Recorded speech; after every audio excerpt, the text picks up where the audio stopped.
In the neon-soaked corridors of the 21st century, we are told that to be human is to be free, and to be free is to possess an infinite array of paths. We stand at the precipice of a digital abyss, where every click, every scroll, and every decision is marketed as a step towards self-actualization. Yet beneath the shimmering surface of this perceived liberty, a quiet rot begins to set in. We are not liberated, we are besieged by the crushing weight of more. The horizon has expanded so far that we can no longer see the ground beneath our feet, leaving us adrift in a sea of endless, exhausting potential. Consider the modern marketplace, a cathedral of choice designed to satisfy every whim before it is even fully formed in the mind. Here, the simple act of choosing a loaf of bread or a pair of shoes becomes a taxing psychological ordeal. We are confronted with 30 variations of the same essence, each screaming for our attention, each promising a slightly different version of happiness. This is the first mask of the tyrant, the illusion that variety is synonymous with vitality. In reality, this saturation serves only to drain our cognitive reserves, leaving us hollowed out by the time we reach the checkout line of existence. We have become the architects of our own exhaustion, building lives atop the shifting sands of what if. Every choice we make carries with it the ghost of the choices we abandoned. In a world of limited options, the path was clear and the burden of failure was often attributed to fate. But in our era of radical autonomy, every mistake is a personal indictment. If you are unhappy, it is because you chose poorly among the infinite. This realization breeds a specific modern brand of paralysis, a fear that to commit to one thing is to murder 1,000 other potential selves. The paradox of choice suggests that as our options increase, our satisfaction decreases. We are plagued by opportunity cost, the mental accounting of everything we are missing out on while we engage with our current reality. Even when we achieve what we desire, the victory is hollowed out by the suspicion that a better version existed just beyond our reach.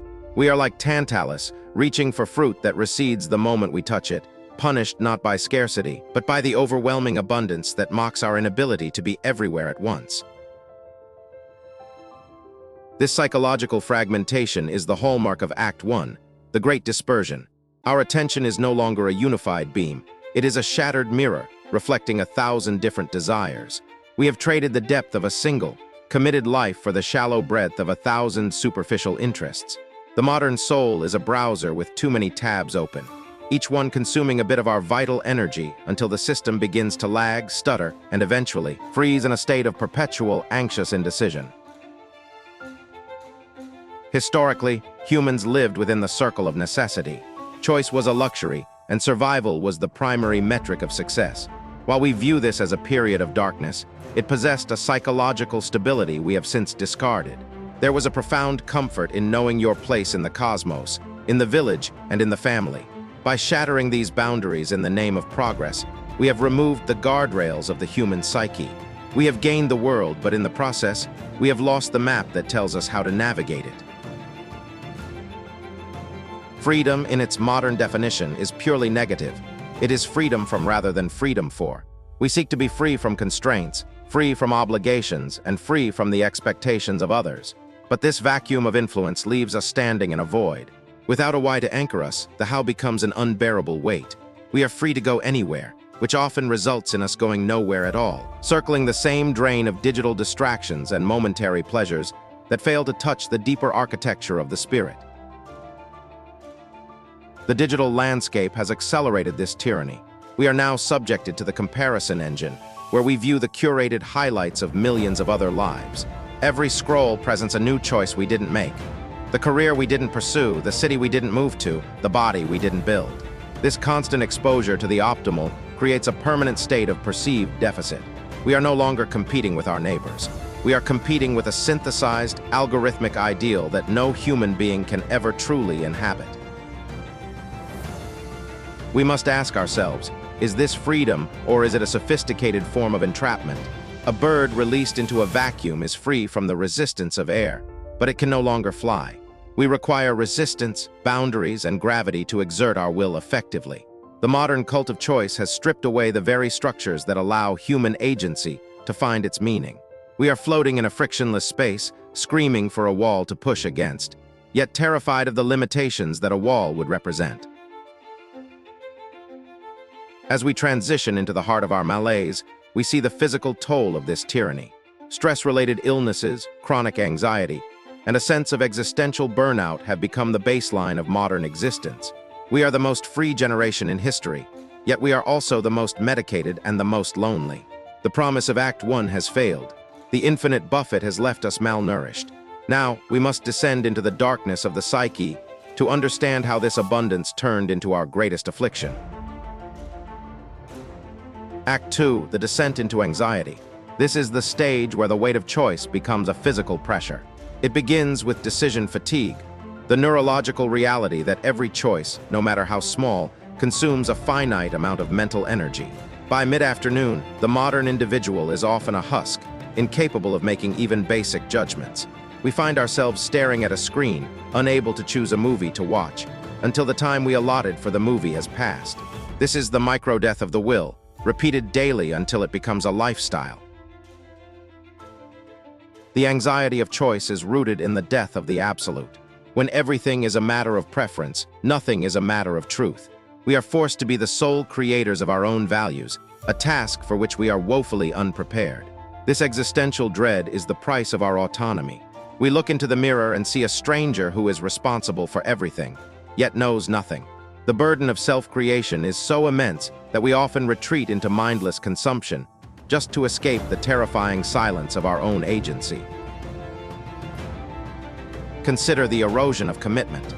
In a world of infinite options, staying in one place, one relationship, or one career feels like a failure of imagination. We become maximizers, always looking for the next upgrade.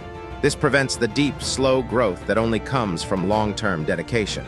We are like gardeners who pull up their plants every week to see if the roots are growing, wondering why nothing ever blooms. The tyranny of choice has robbed us of the ability to wait, to endure, and to find beauty in the imperfect and the permanent. This restlessness manifests as a permanent state of FOMO, the fear of missing out. It is a haunting realization that by being here, you are not there. By doing this, you are not doing that. We have lost the ability to be present because our minds are occupied with the theoretical better versions of the present moment. We take photos of our meals not to remember them, but to prove to the digital collective that we made a high-value choice, seeking external validation for a decision we are internally unsure of. The social fabric begins to fray under this pressure. When everyone is a free agent looking for the best possible deal, loyalty becomes an obsolete currency. Communities are replaced by networks, and friendships are replaced by connections. We treat people like we treat products, discarding them the moment a newer model appears or when the user experience becomes too demanding. The tyranny of choice has turned the human heart into a marketplace, where every interaction is a transaction and every commitment is a liability.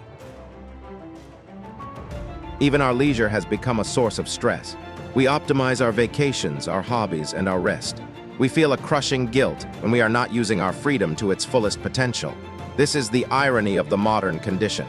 We have worked for centuries to gain leisure time, only to fill it with the same frantic decision-making that characterizes our work.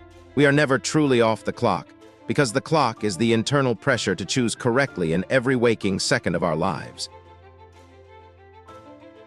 The descent reaches its nadir in the crisis of meaning. When choice is infinite, meaning becomes arbitrary. If I can choose to be anything, then being something feels like a hollow gesture. We find ourselves asking, does any of this matter if I could have just as easily chosen the opposite? The weight of the world sits on our shoulders, but it is a weight made of air, a heavy, suffocating nothingness that leaves us gasping for a sense of purpose that feels objective, solid, and undeniably true. We are haunted by the ghost of the unlived life. This phantom follows us into our dreams, whispering about the versions of ourselves that were more successful, more loved, and more fulfilled. These ghosts are the direct offspring of excessive choice. In a world with fewer options, these phantoms would have no room to breathe. But in our world, they are a legion, a spectral army that reminds us of our perceived inadequacies at every turn, turning our freedom into a gallery of personal failures. The analytical mind eventually turns on itself. We begin to overanalyze our own preferences, wondering if our desires are even our own, or if they are merely the result of sophisticated marketing and social engineering. This leads to a profound depersonalization. We become observers of our own lives, watching ourselves make choices like a scientist watching a rat in a maze, wondering when the experiment will end and when the real living will finally begin. But the maze is infinite, and the exit is a mirage. This is the dark heart of the modern experience. We are drowning in options while starving for direction. The tyranny of choice has reached its peak, and the only path forward is to look backward. We must seek the wisdom of those who understood that true freedom is not the absence of boundaries, but the mastery of them.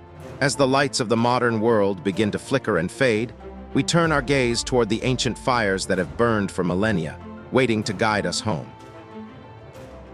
Act 3, the ancient antidote. To find peace, we must first embrace the art of subtraction. The Stoics taught that freedom is found not by expanding our reach, but by narrowing our focus.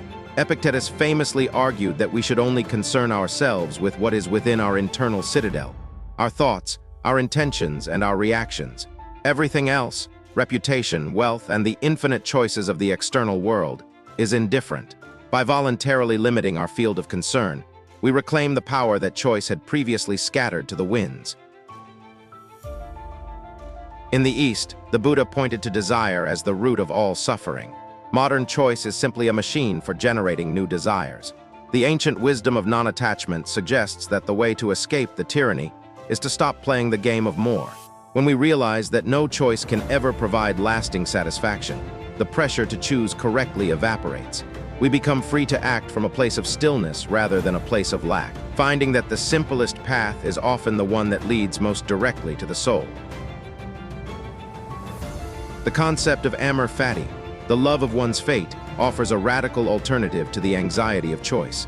Instead of wishing for a different set of options, we are invited to embrace the reality we have been given as if we had chosen it ourselves. This is the ultimate liberation. It transforms the unlucky hand into a masterstroke of destiny. When you love your fate, the opportunity cost of other lives vanishes. There is only this life, this moment, and this path. The ghosts of the unlived life are finally laid to rest. Consider the beauty of sacred constraints. Monks, artists, and craftsmen have long known that limitations are the catalysts of creativity and peace. A haiku is beautiful because of its rigid structure, not in spite of it. By adopting voluntary disciplines, be it a daily ritual, a commitment to a single partner, or a simplified diet, we create a container for our lives. Within these walls, we find a depth of experience that the free person, wandering in the open void, will never know. The wall is not a cage, it is a foundation. Freedom is not the ability to do whatever you want. It is the strength to do what is right. This ancient definition of liberty, virtue, requires us to master our impulses rather than serve them. The modern world tells us to follow our bliss, which usually means following our most fleeting and superficial cravings. Ancient wisdom tells us to follow the logos, the underlying order of the universe. By aligning our small, chaotic choices with this larger harmony, we move from the static of anxiety to the music of meaning. We must learn the practice of premeditatio malorum, the contemplation of evils. By imagining the loss of our choices, we begin to value what we currently have. In our world of abundance, we are often blind to the miracle of the ordinary. When we realize that everything we possess could be taken away in an instant, the tyranny of having to choose between two good things is replaced by a profound gratitude for having anything at all. The burden of choice is transformed into the privilege of existence. True freedom is found in the great yes. It is the moment we stop looking over our shoulders at the paths not taken and commit fully to the ground beneath our feet. This commitment is an act of defiance against the algorithmic pressure to keep our options open. It is a declaration that we are not consumers but creators. We do not find meaning in the marketplace. We bring meaning to the world through our dedication to the few things that truly matter: love, work, and the pursuit of wisdom.